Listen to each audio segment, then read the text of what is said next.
This is a live look at an airfield in Hawaii where the remains of 55 American servicemen killed in the Korean War are finally coming back to the United States. The remains are being returned by the North Korean government. That's part of recent negotiations with the Trump administration. Vice President Mike Pence just spoke. We'll continue to monitor the transfer and check in with Pete Hegseth, who is in Hawaii, just a few minutes from now. Good evening. Welcome to Tucker Carlson tonight. First, we want to tell you that today marks the second day of Paul Manafort's trial in Virginia. Manafort is charged with tax evasion and filing false loan documents. The average sentence for tax fraud in this country is a little over a year in prison, a year and 3 months. Manafort is facing 305 years in prison. He is 69 years old. He has never been charged with a crime. If he's convicted in this trial, Paul Manafort will die in prison. The left thinks that's just fine. Manafort ran Donald Trump's presidential campaign. They believe he deserves to die for that. Well, watching from the White House, the president tweeted this today about the trial, quote, "Looking back on history, who was treated worse, Alphonse Capone, legendary mob boss, killer, and public enemy #1, or Paul Manafort, political operative and Reagan Dole darling, now serving solitary confinement, although convicted of nothing? Where is the Russian collusion?" It's an interesting point, actually. Al Capone ordered the murders of scores of people. He got an 11-year sentence and was released after just 8. He was barely 40 years old when he got out of prison, probably because he never made the mistake of managing an unfashionable political campaign. The plan for Paul Manafort, meanwhile, is to ensure that he dies behind bars. Mueller's lead prosecutor in this case, Andrew Weissmann, is working hard to make sure that happens. If you were at Hillary Clinton's election night party in New York City, you may recognize Andrew Weissmann. He was there, too, hoping to celebrate Hillary's victory. Now he is doing the next best thing, avenging Hillary's defeat. Keep in mind that in America, justice is supposed to be evenly applied. It may be the best thing about our country. Political differences aren't supposed to get you locked behind bars. And then came the resistance, and everything changed. Opposing Trump became a matter of total war, whatever it takes, even if it means corrupting our justice system and ending a man's life. Dan Bongino is a former Secret Service agent, NRA TV contributor, author of the brand new book Spygate, The Attempted Sabotage of Donald J. Trump. Dan Bongino joins us now. So, Dan, I hate to think that any prosecution is politically motivated, but in a country in which a year and 3 months is the average sentence for tax evasion, to see a man facing 305 years raises red flags, to put it mildly. Tucker, this case is a disgrace. Listen, I was a federal agent. I don't know Paul Manafort. I don't know what he's guilty of or not guilty of, but I am familiar with federal investigations and the tactics used. And I can tell you with a clean conscience, I have never, ever seen heavy-handed government tactics like this used for what is essentially a process crime and basically a white-collar crime for a guy with no criminal pedigree at all to speak of. This is unheard of. You know, you said at the beginning of the show, justice is supposed to be even-handed. It's supposed to be blind, too, Tucker, but it appears to be blind only to Democrats. Paul Manafort is guilty of something. He's guilty of helping Donald Trump win, and that's what's bothering the Mueller probe. So so the point of criminal punishment is to render justice, to do something proportionate, appropriate, to send the statement, we don't accept this kind of behavior. That's why we punish tax evasion, and we should. And also to protect the public, to make sure that someone who's a threat to the rest of us is no longer walking free.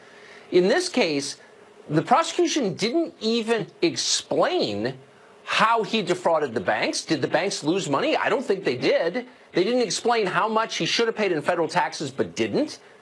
And I don't think there's a single person in America who feels a physical threat or even a moral threat from 69-year-old Paul Manafort. I mean, they're not even pretending this isn't political. No, they're not. If they are, they're doing a really poor job. And it really begs the question, Tucker, if the federal government and all the taxpayer assets that support it thought Paul Manafort was such a threat to the republic, why didn't they warn the Trump team? Barack Obama was the president of the United States, not the Democrat Party. Why didn't they warn the Trump team that this dangerous threat that had to be put in solitary confinement, that had to have the full force of the government weaponized against him? Why didn't they warn them? The answer is because they didn't believe that. I told you, Manafort is guilty of something. He's guilty of helping Donald Trump win. And by the way, Tucker, some of the same process crimes and suspicious activity Mueller's accused Manafort of Ironically enough, Democrats accused of the same thing, or people connected to Democrats, seem to have gotten up to this point a relatively free legal pass. Even as a matter of for appearances, would you, if you were Robert Mueller, appoint as the lead prosecutor in a case against Donald Trump's former campaign manager, a Hillary partisan who went to her victory party on election night? Tucker, they're not. I'm laughing because this is a joke. They're not even hiding it. Can I double down on you? Yeah. How about this? Andrew Weissman, yes, attended Hillary's party. Jeannie Rhee, who was one of his lead prosecutors in the case, represented the Clinton Foundation. Aaron Zebley, Tucker, another prosecutor in the case who's friendly with the whole Mueller crew, represented one of the Clinton guys involved in the destruction of the BlackBerries as a lawyer. This is really happening right now. And by the way, other ones are donors to Democratic candidates. You would think a guy with Bob Mueller's level of intelligence, no one's claiming he's a dumb guy, by the way. You would think he would be smart enough to pick this out and pick other lawyers and at least attempt to look nonpartisan. For some reason, they don't seem to care. Yeah, or they're totally lacking in self-awareness. Almost everybody in that world is lacking self-awareness because they don't know anyone who disagrees with them, which is part of the problem. Dan Bongino, thank you, as always, for the clear explanation. Thank you, sir. Well, the Carter Page FISA application has been released in part. Big portions of it, though, were redacted, and those portions could help reveal the extent to which the Obama administration surveilled the Trump campaign, which they did. Congressman Devin Nunes is the chairman of the House Intelligence Committee. He represents California in the House of Representatives, and he joins us tonight. Mr. Chairman, thank you for coming on. So you've seen the entire document, the entire application, FISA applications to spy on Carter Page and then the Trump campaign. Much of it was redacted, pages and pages redacted. Do you believe, knowing what was redacted, that the public has a right to see that information? Absolutely. So what we heard for a long time is that the memo that we created to make sure that the American public knew that the FISA contained the Steele dossier, or the so-called dirt that the Clinton campaign paid for, bought it from Russians, fed it to the FBI in order to get a FISA warrant on Carter Page. We said that made up the bulk of the FISA. We were made fun of. We were told that was wrong, that we were lying, when in fact we were 100% right. It did make up the bulk of the FISA. Then you noticed that right after that came out, they said, well, but what's really important is the information that's redacted. Then, lo and behold, they found out that just a couple months before, the Republicans on the House Intelligence Committee had actually asked for about 20 pages, at least 20 pages, to be declassified of the Carter Page FISA. Those today, Tucker, remain redacted and hidden from the public. We believe that if the public saw that information, they would have a very clear picture to what Director Comey called a mosaic. And I think the public needs to understand, what is this mosaic that was created by the FBI, fed to the DOJ, fed to a FISA court in order to spy on an American citizen and effectively get information directly from the Trump campaign. Yeah, so here you have the Obama administration spying on a rival political campaign, specifically on a man who has never been charged for the crimes that were the pretext of the spying in the first place. And yet no one on the left cares at all. And I guess my question to you, again, having seen the information that I'm not allowed to see, is there a good reason, a national security-based reason, to keep that information from the public? On what grounds was it redacted? Oh, quite the opposite. There is a national security reason to make sure that the American public sees this in its entirety, because this is a phony FISA. Okay, the Department of Justice and the FBI put something together that is completely fraudulent in order to spy on an American citizen. It's our job as Congress to bring sunlight and full transparency to this, process. Then let's do that now. It's in the best interest of the DOJ and FBI to let that happen. Okay, then why don't you send it to me now, and I will put it on the air in the back half of the show. I mean it. I'm dead serious. You are the chairman of the House Intelligence Committee. Yeah. You are elected by voters to make these judgments. Bureaucrats elected by nobody are telling us, threatening us basically, that it hurts national security. You're the one with the power. Why don't you send it to me? We will put it on the air and let the public decide. Is there a penalty for that? Well, just remember, yeah, I'm not the one with the power. Now, hypothetically, could I go to the House floor or could I go out in my official duties and tell the American public what's in the rest of that FISA? I could. However, I mean, you already see, remember, most of the media and the left is against us and against it. They don't want the rest of this out. They want to keep this hidden. Can you imagine the field day they would have against me or if any other Republicans talked about what is now classified information? So you have journalists arguing on behalf of holding information back. I mean, that's insane. You live in a world where journalists are saying the public should know less. They have been listen to them. They are not journalists. They're something less. They're flacks. So is there a penalty for doing that? Because this seems like a really important question. You understand, Chucker. Yes, that's the problem. You understand this. There's a penalty, right? So we can't create a situation. But what can happen right now, how do we get this done, is the president just needs to step in and declassify this. He has said he doesn't want to get involved, but quite frankly, that he needs to get involved in this. It doesn't involve him.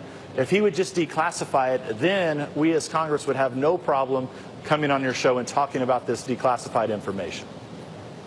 Yeah, because there's no argument against it. And by the way, if you believe in democracy, yeah. Well, you know, I hope someone will leak it to me. I do, because I think the public has a right to know, and I'd love to know why the public doesn't have a right to know. And I'd love all these anchors every day telling me I don't have a right to know. Really, why? Speak slowly so I can understand. It's infuriating. Mr. Chairman, thank you for all the work you have done. It is. And I hope someone will send that to me. We'll put it right on the air immediately. I promise you. Thank you. Thank you. Better IDs could protect American lives and the integrity of our elections, but they might make life harder for people who are here illegally, so of course the left opposes all that. We'll tell you why next. Plus, we'll keep our eye on Hawaii, where the remains of Korean War servicemen are being returned after decades in North Korea. Pete Hegseth joins us from Hawaii just ahead.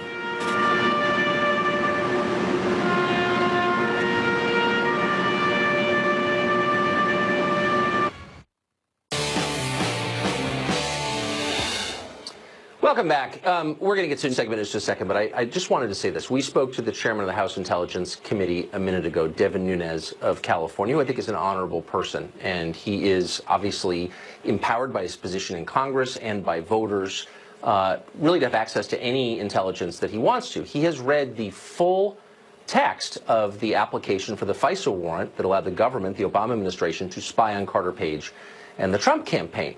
He says the parts that have been redacted do not in any way threaten American national security, that it's merely butt covering on the part of the bureaucracy. We asked the obvious question, which is, why don't you just tell us what's in it? Let the public decide. Let the public judge. In the commercial break, I got an interesting text I'm going to read on the air from a very informed person in Washington who said this, and I'm quoting, Dianne Feinstein entered the CIA torture memo, so-called, into the record in the Senate and was protected by the speech and debate clause. Any Republican with access to the FISA warrant could do the same. Complete immunity awaits them. I believe that to be true. Again, this just happened in a commercial break. We haven't checked it, but I think that's right. But I will say one more time. If you know what is in the redacted portions of that application, please send it to us. The public has a right to know. There's no excuse for withholding that from the public. Let us decide. Now to another big story. In the response to the 9/11 attacks, Congress passed a law, a famous one, requiring the adoption of a real ID across America. A lot of the hijackers had fake IDs. The real ID imposes various requirements on photo identification to make it harder to counterfeit. Beginning in 2020, you will need a real ID to fly in an airplane, for example. These IDs should make us safer and our elections more secure. So, of course, the left is totally opposed to them because illegal immigrants won't be able to get them.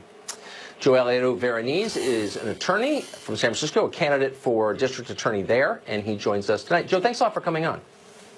Thanks for having me, Tucker. So I haven't checked the vote. I probably should have, but I don't think the Real ID Act faced really any opposition in the Congress because it seemed like such a no-brainer. If you have a government ID, we need to know that it's valid. It's real. It's for American citizens, and it kind of matters. 9/11 showed us that it matters. Why are Democrats suddenly against it? I'm confused. Well, I think that's why we have a passport. The passport essentially does that.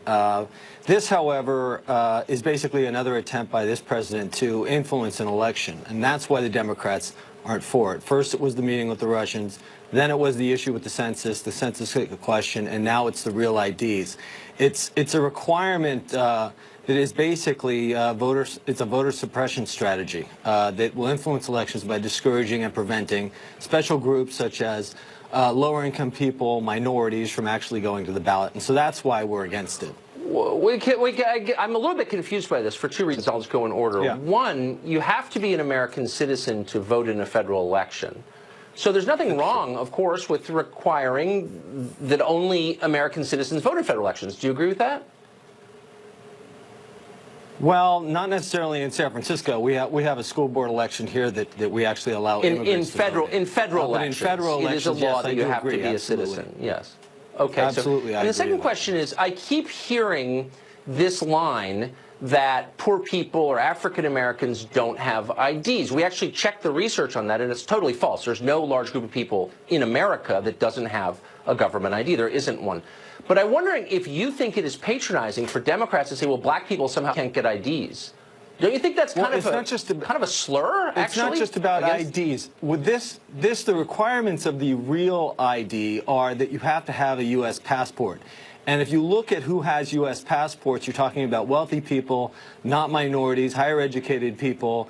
And so only, I think, about 42% of Americans actually have U.S. passports. Another problem with this is that it requires you to show proof of residency, where exactly it is that you live. So there's some privacy issues there. And one of those documents is actually a tax document, your IRS taxes. Not even our president will show us his taxes. But this will actually require you to show a document like that. Okay, so you have to prove residency. I mean, wait, but hold on. So you must be against Social Security numbers, too, I would think. No, I'm not against Social Security numbers. Social Security numbers serve a specific purpose. This document doesn't serve any this would serve a specific purpose. Oh, it doesn't. So the U.S. No, it doesn't. has you have U.S. passports. So we don't have. So when but you just hold on. You just said only a minority of Americans have U.S. passports. You're making an argument for and against passports within a minute of each other. I mean, even for an attorney, that's pretty impressive. You just said this is wrong because it requires the use of passports, and in the next sentence you said people can just use passports. It's not just the use of passports. I do believe that you should have a passport but pick a side on the travel passport thing. abroad, and that's a specific purpose for that specific document. So if the government's trying to say you need to be a U.S. citizen to vote, then why not require them to get a passport? This actually requires them to do much more, and it requires the state to do it, which is the problem. Because the next requirement, as you mentioned in your prologue, was that this is going to be applied to voters, and that's where the rubber meets the road. Well, that's only in my wish, because somehow Democrats are claiming that it's racist to get someone's ID before he votes, but not racist to get ID before he gets welfare benefits or checks into a hotel or gets a job or opens a bank account or flies on an airplane or does anything else in American life. That's not racist. But asking for ID is racist because somehow black people can't get ID, which is the most patronizing, I would say borderline racist assumption I've heard this week, right? Well, no, I mean, statistically, we have seen that lower minority people and that this ID has been used as a process. Yeah, has been lower income people and minorities, that the requirement for IDs has been a segregation tool historically. And so that's why the Democrats... lots of things have happened historically, but right now, every lower income person in America has an ID because you can't live without one. You can't get any benefits, you can't participate in any part of American life without a government ID, period.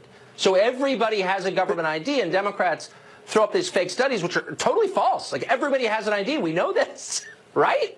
Where are these people who don't have IDs? You shouldn't be prevented from participating in American, every aspect of American life if you're not a citizen of the United States. And that's what this is basically requiring, is that you are a citizen of the United States.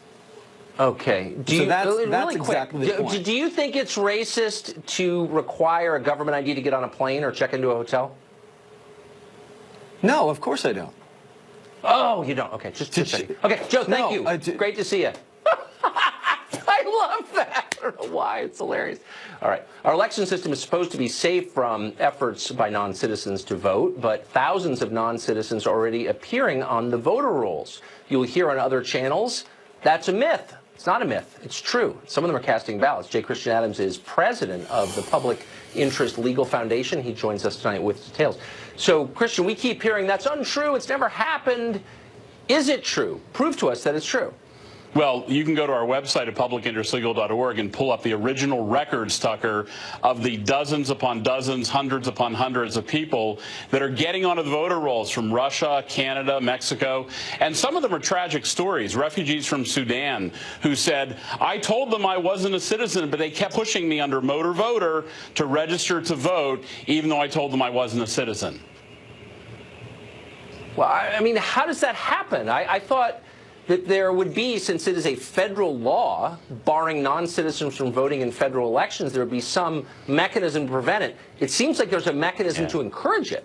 Right. It's the broken motor voter system. What happens when you go into any DMV office is they're pushing you. And in places like Pennsylvania, we know that there was a glitch for 2 decades where non-citizens were getting on the rolls. We just published a report called Stealing the Vote about Pittsburgh, where non-citizens were getting on the rolls. They were voting. They were begging to be removed when they got their citizenship applications because they could go to jail. And so what was happening was people were marking, yes, I'm a citizen, but they were from Russia, or they were simply lying over and over again and voting. College students and get out the vote drives were registering and voting, even they're from other countries. The system does not have a check. That's what people need to understand. There's no verification. It's an honor system, and that's why so many aliens are getting on the rolls. Exactly. And the same people who lecture us about the sanctity of our democracy and the efforts of foreign countries to subvert it are the same ones pushing this garbage. Christian Adams, thank you for the work that you do on this. I appreciate it. Thank you, Tucker. Well, the group organizing California's secession plans for the United States are back with a new scheme that would take half the state and make an Indian reservation out of it. Amazing. Their leader joins us to explain next.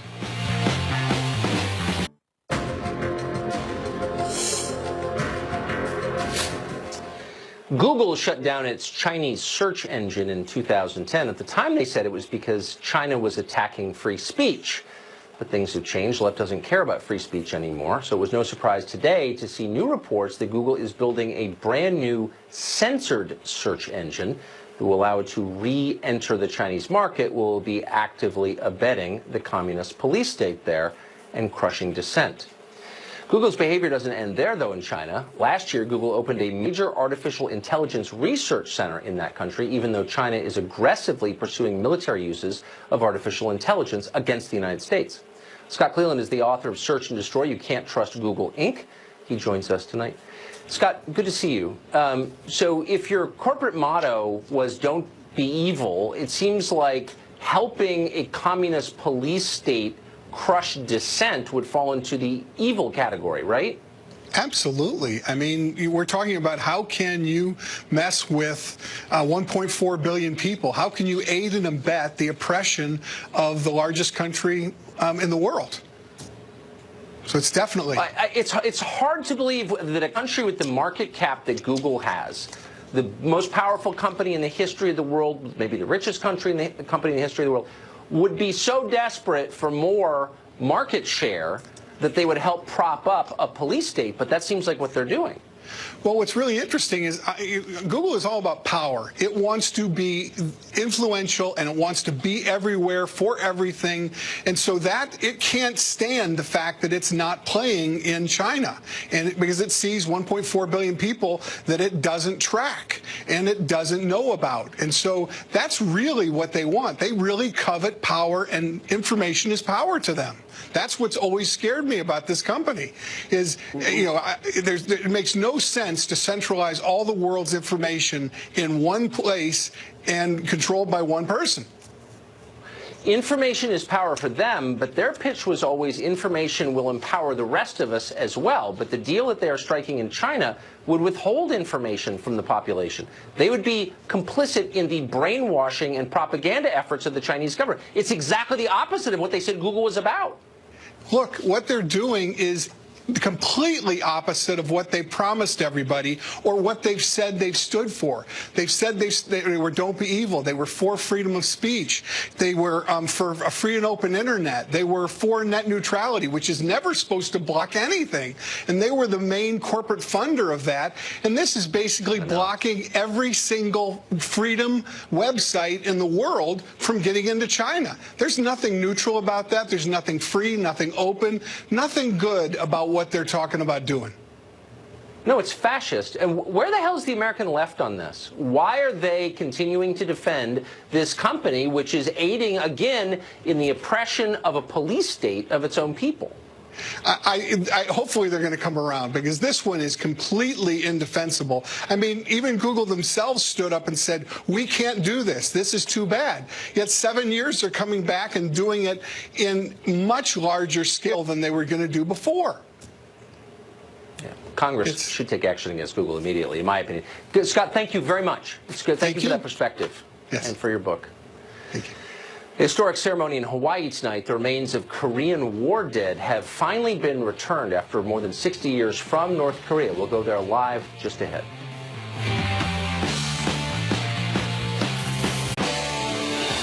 Well, New Hampshire is a pretty remarkable state. You'll know that if you've been there. One of the prettiest places on the continent. Granite mountains, deep forests, clean water.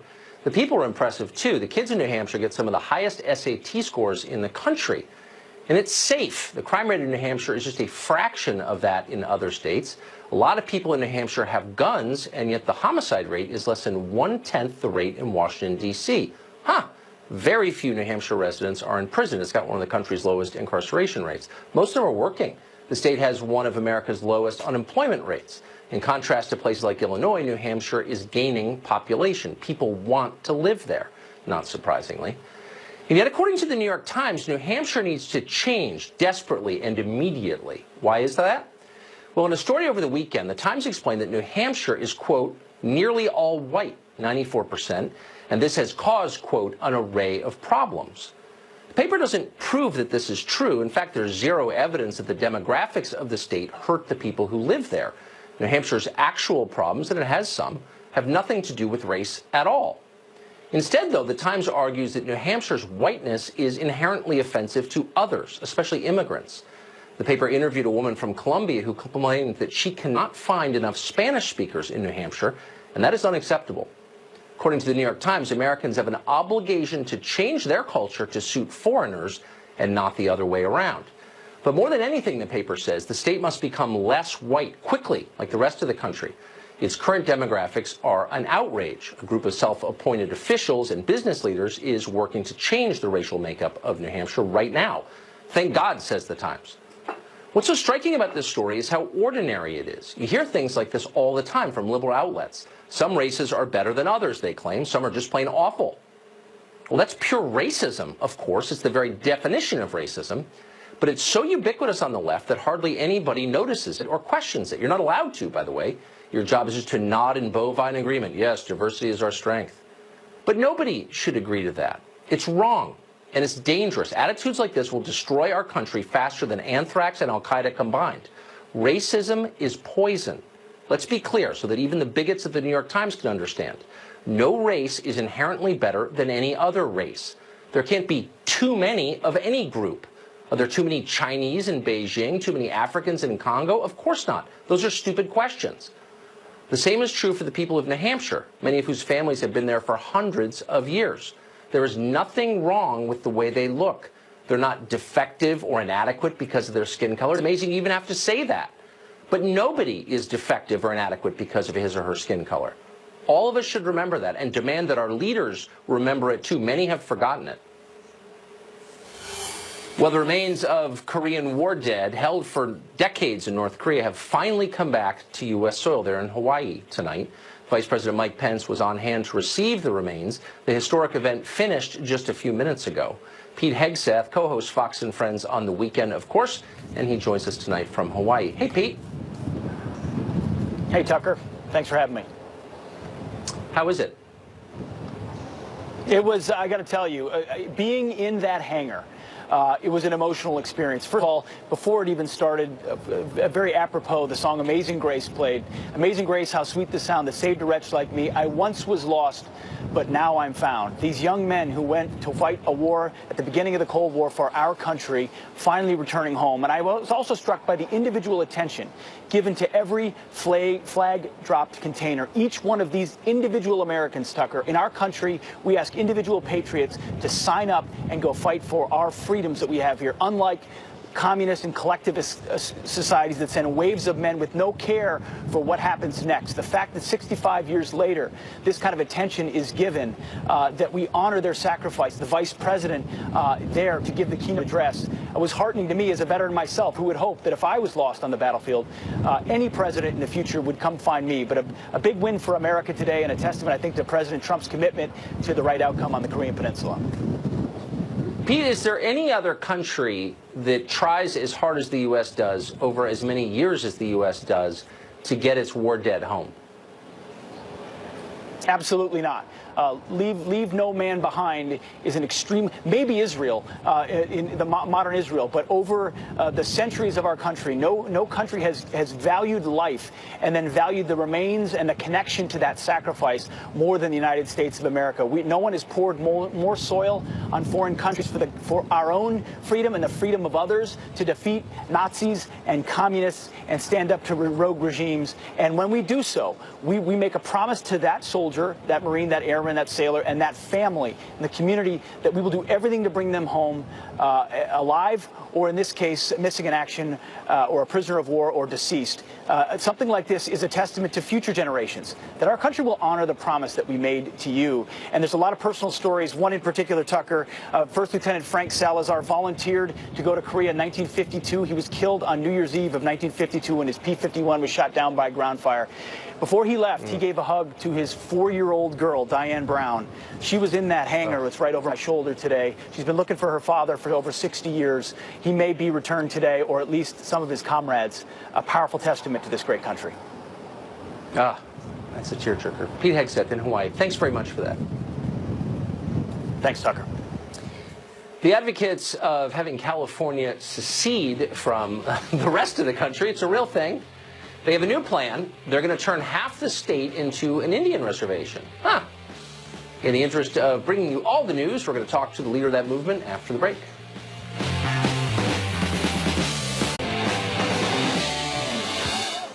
Well, the 2016 presidential campaign was obviously contentious. Sometimes it got violent, especially for Trump supporters who dared to show their face in cities that didn't vote for Trump. After one Trump rally in San Jose, California, many of the president's supporters were pelted with eggs and worse by a mob of protesters. Police, by the way, did nothing as this happened.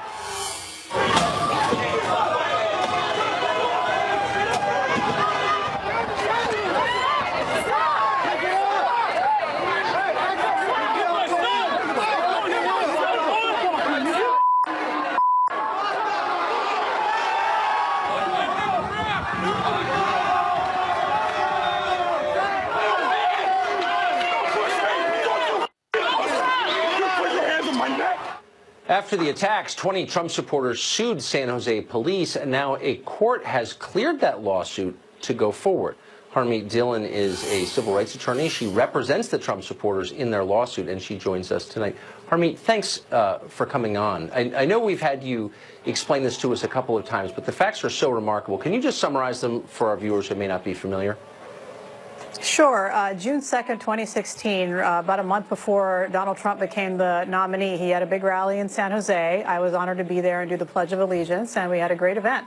As we were leaving, the 250 riot gear-clad San Jose police were there on the scene, forced all of the people leaving to come out through one exit and directed them away from the most direct path to the garages and into a riot of several hundred anti-Trump violent types waving Mexican flags with large 6-foot poles. And, you know, the eggs are just one part of it.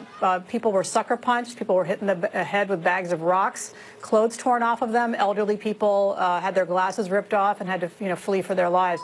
It was like a third world country, Tucker, and the police stood there and did nothing and told people that they were not allowed to help. And so a few weeks later, we filed this federal civil rights lawsuit. And the the city police, and the city appealed it to the Ninth Circuit, where the Ninth Circuit ruled on Friday that our case can go forward and that the officers do not have qualified immunity because the allegations are so outrageous that they're clearly unconstitutional if we can prove them. Well, they are outrageous. We're almost time. I just can't believe that most cops in any city would be in favor of this. Tell us where this order came from, do you believe? We believe the order came from the top. The mayor, Sam Liccardo, the chief of police, we believe they were involved. The district court did dismiss those two from the case, and we don't get to appeal that until the end of the case. But several police supervisors are now defendants in this case and hopefully will be held accountable for what they did that day. I hope so, and I hope you'll keep us posted. Harmeet Dillon, thanks very much. Thank you. Speaking of California, the plan to break the state off from the United States has a new wrinkle, the creation of the largest Indian reservation using half the state of California. We'll get details coming up.